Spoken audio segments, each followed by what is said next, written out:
Welcome back. In this lesson, moving forward, I'm going to demonstrate a concept in ServiceNow platform known as the workflows.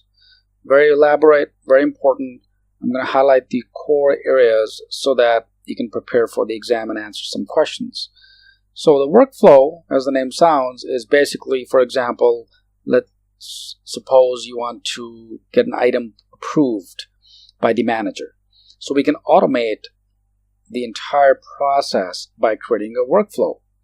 So instead of sending an email to the manager and the manager returning you an email and there's a lag in between, we can create a very smooth workflow so that it's easier and more efficient and it increases productivity for the entire organization. So in ServiceNow, we can use the workflow editor to create or modify existing workflows. We can also create custom activities and reuse the data for other workflows.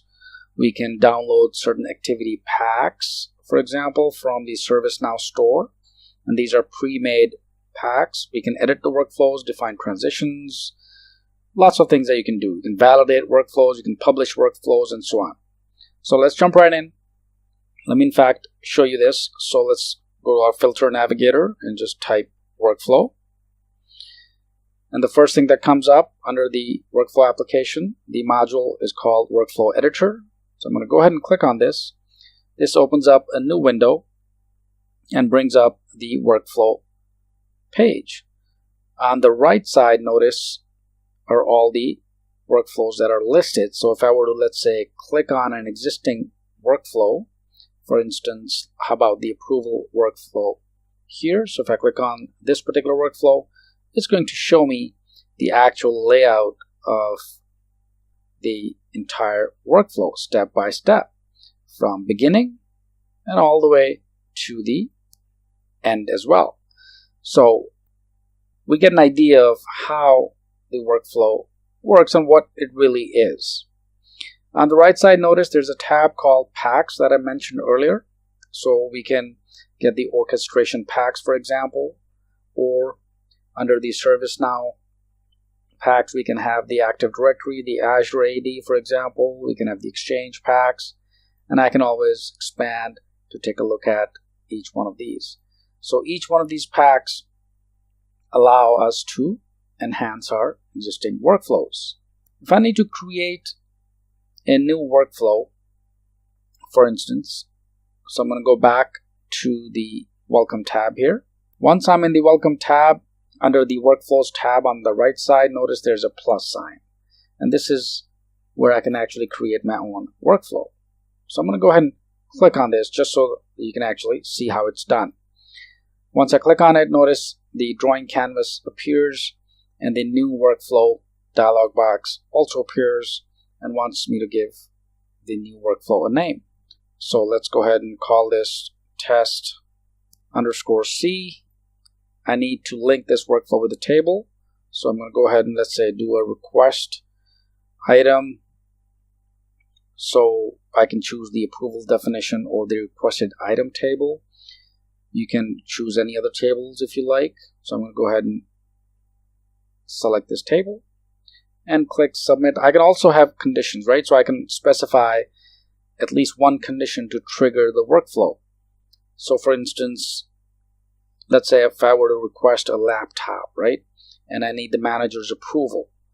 Since I'm using the approval definition table for the test C or test laptop, or could be any name, I can specify the condition to either run the workflow, run if no other workflows matched yet. So two options. So I'm going to go ahead and keep the option called run the workflow. I can add additional conditions, or the and or clause, right? Choose a field, operator, and value. So at this point, I'm just going to give it a name and a table and click Submit.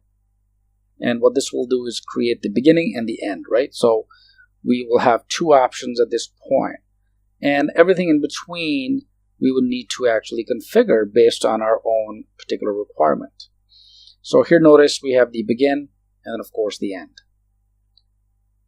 So now, if I need to, let's say, select the begin, I can always go to the toggle or the workflow actions here and I can choose to either publish, delete, set inactive, expand the transitions, validate workflow. Once you're done creating the entire workflow, you can always validate your actual steps. Or I can go back to the properties and it will bring up the same screen again. So once I'm done with this, notice I only have two options, beginning and the end. So now I can always add more options to this from any one of these. So it's easier for me to actually build a workflow. So let's scroll down. Let me see if I can find something, right? Just to give you an example. So I'm going to go ahead and, in fact, let me scroll down further. Create user. Perfect. So here's create user. So I'm going to drag create user. That's my new activity. And I can specify the workflow instance, right? Which is create user. I can specify the host name, username, first name, last name, password, and description. So this is going to actually go ahead and create the user once I run the workflow. So let's say it's Chris Portman here, or I'm going to change the last name here to the next field and give it a password 12345, and then test. Username is CP, for example, and so on. Just demoing right now, so you actually get an idea of the actual concept of creating the workflow. So let's go ahead and click submit, and this will add the actual create user to the workflow canvas. Now I can drag it and drop it, or notice in this instance it gives me a little yellow dot that turns blue once I hover over it, right? This is where I can connect to each one of these other workflow items, right? So for example, if I were to drag this and connect to the beginning, it should be the other way around, right? So I need to drag the beginning to the workflow user, right? So once I begin the workflow, and then the next step would be to actually create a user. So at this point, notice all I've done so far is when I initiate this workflow, this is going to first start the workflow, and the very first thing it's going to do is create the user.